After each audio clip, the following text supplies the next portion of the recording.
Okay, DIY Guitar Shop have sent me this piece of kit.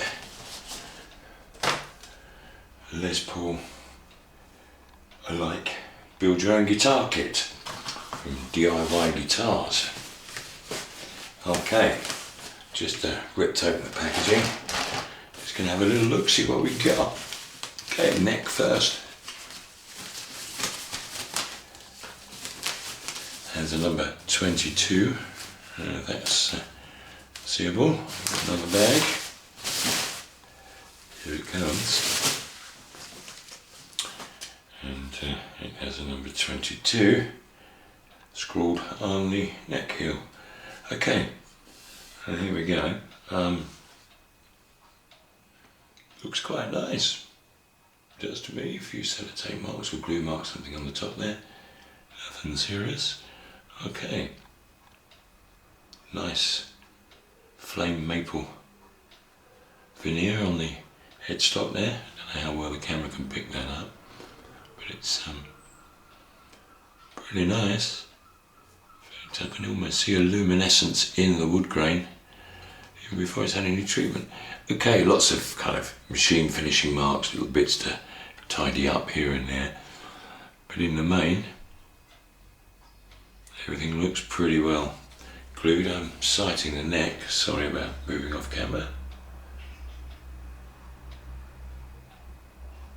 And to me that looks pretty damn straight. Yeah, good. Seems okay. Okay, one of the reasons I went for this kit from this company is because here in the UK it can be quite difficult to get Les Paul alike kits that have a set or glued in neck into a cavity, so you know it gives more sustain basically is the theory. And most of the kits available in the UK have a bolt on neck, which is not really in the Les Paul tradition. I'm sure they're fine, but I thought I'd go for a bit of authenticity if I can. Yeah. Good headstock joint there. All machine work obviously, but very neat, very tidy, very sturdy seeming. Liking the inlays. Having a feel along the edges of the fret wires there. They're quite well angled. Maybe one or two very slight rough spots. Nothing serious. Probably later. Have a little touch with the file on those before we start the finishing work. Have to be very careful not to touch the bindings on the rosewood top, which I must say is spectacular.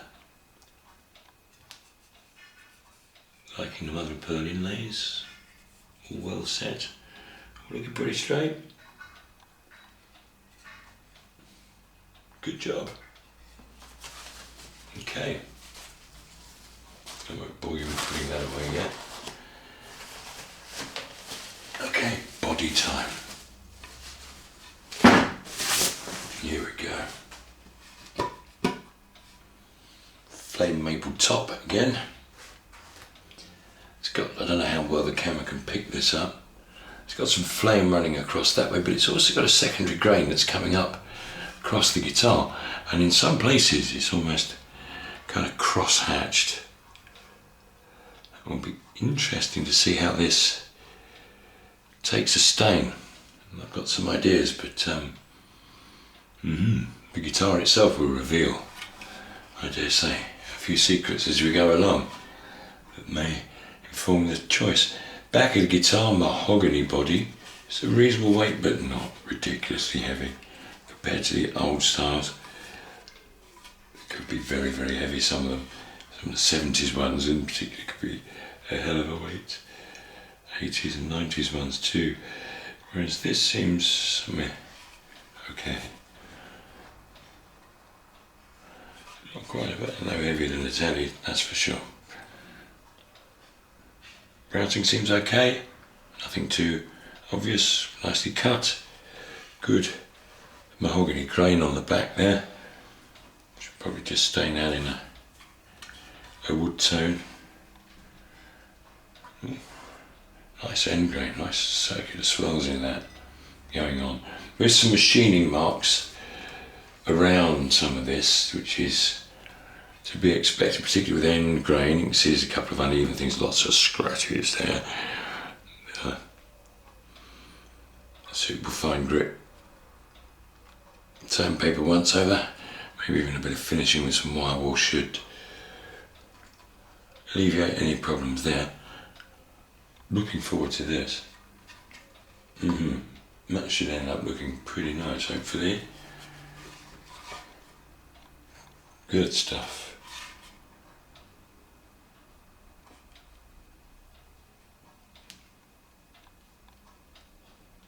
Yeah, I'm getting some glint from where I am off the light. It's overhead.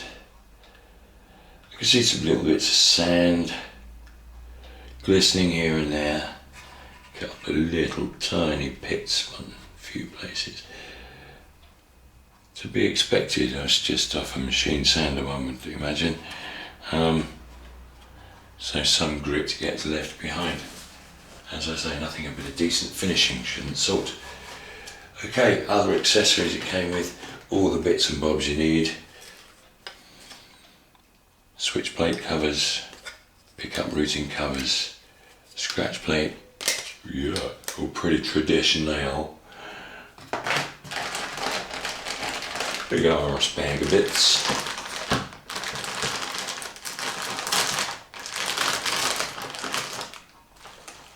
I noticed, by the way, the 22 number here in the pocket there, it corresponds to the same number scribbled on the neck.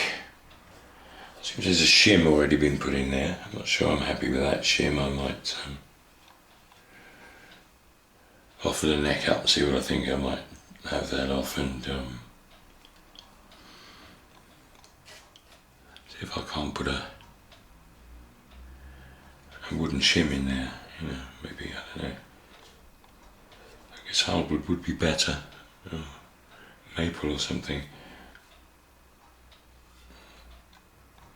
I think I've read this or heard this on forums. But, a little bit of shimming is sometimes necessary, not a problem. I'm not sure I like that though. I think I'd want something that would go from here maybe to here, so we actually cover that just because that'll leave a little step in the gluing, which I'm not sure I want.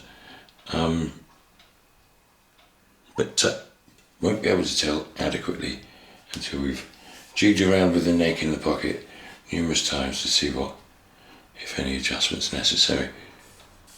Sometimes, according to what I've read, there's no experience of building guitars yet, which will, although this is obviously in kit form, so all the serious work's done for you. I wouldn't want to pretend I had anything like the skill to make these things from absolute scratch, but nonetheless, this represents a challenge for a lay person such as me. I am no luthier, well, not yet anyway.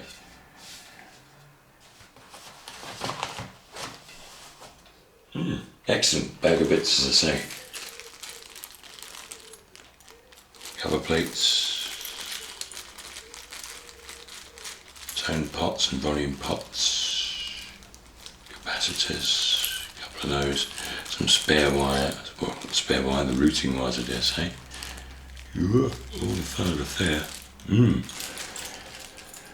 That's probably going to be the last job, that kind of job, the wiring.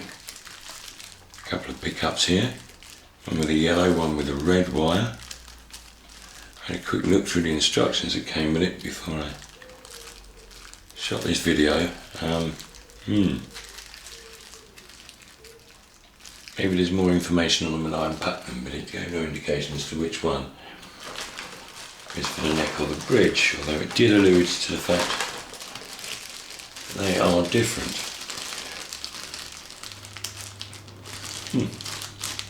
Instrument cable, truss rod Allen key, Allen wrench, cheapo set of strings. Not what I will ultimately string it with, but very useful for setting the neck and making sure that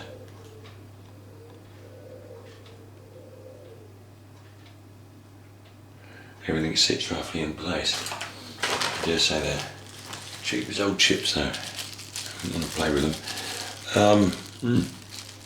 Volume dials, transparent tops on the volume dials, which one could leave or potentially customise, I would imagine.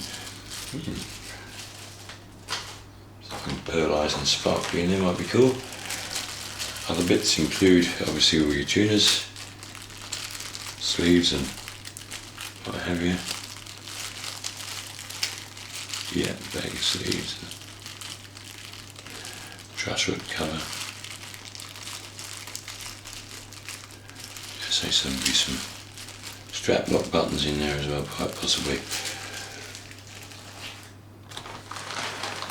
And your bridge and tailpiece stuff, you get hard tailed earth wire in there to remind me, I suppose it needs grounding. Bushings necessary.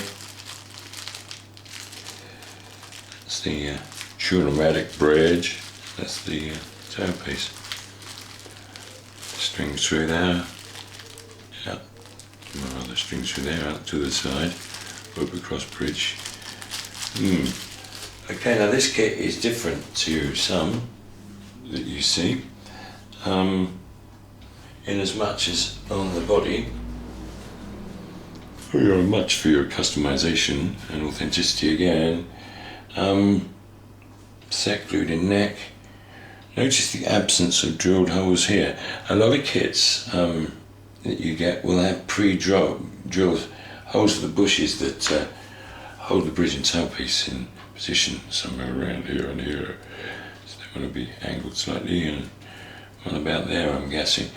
It comes with a template kind of arrangement somewhere, I noticed, for cutting and folding and such like, to get the positioning of this thing kind of right. So yeah, here it is somewhere. Again, I should imagine that'll be having the neck positioned and not glued, but I shall probably position it best I can and clamp it to then make sure I get these optimised. I should probably also conduct some sort of scale length exercise of measuring to the 12th fret and doubling that distance and seeing where we're at against the specifications that are given in the guidelines. So yeah, little bits and bobs, all the fun to come. Not a job to rush.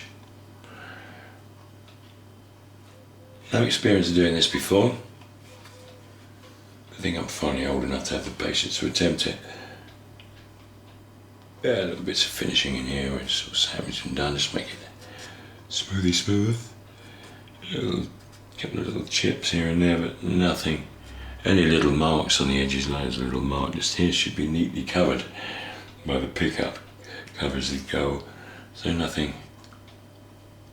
You always sometimes get a little bit of flaking on veneer there. Just when I lift the router out or something, it just flicks a little bit up as it comes through. Again around here, but as you'll see, although I shall do plenty of finishing, and will be adequately covered by the size of those tone knobs to cover up any unnecessary marks in the veneer, so they won't be visible. The meat of the thing is perfect. A couple of little scuffs just here, but again, maybe hard for the camera to pick up, but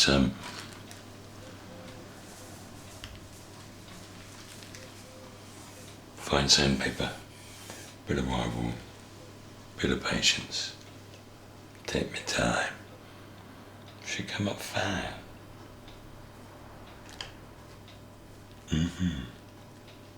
Thinking of going colour water-based rather, wood dyes and stains on here.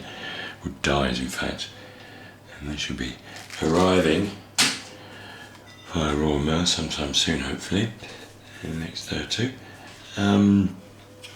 So we can start on those bits. Watch this space. I shall, for my own, if nobody else's entertainment, probably catalogue my successes and mishaps along the way. And we shall see how we get on. Overall, so far, feeling pretty pleased and looking forward to how this thing's going to ultimately turn out. Never finished a guitar before. Got a few ideas for finishes going on. I'm thinking traditional sunburst in some ways. Well, it won't be traditional because I'll be doing it with wood stains. Ooh, it's a nice relief. Finger relief. That is just a profile of that. There is actually some rippling in that to the surface, with the rest of it smooth, but I have to be very careful about how I apply things through this area, because I don't think that's naturally in the wood and not something that I would seek to try and eradicate to get a too smooth hair, because I think you might end up wearing away too much of the veneer. It's just worth noting things like this, feeling how it feels under your fingers, with clean fingers of course. Just so you've got a little mental notes already building here, a little list of areas to pay attention to and be careful of, i.e. thickness of coats and things applying in those kind of areas where you can end up with a pruning or an even levelling of any product you put on. Cool, looking forward to getting on with it.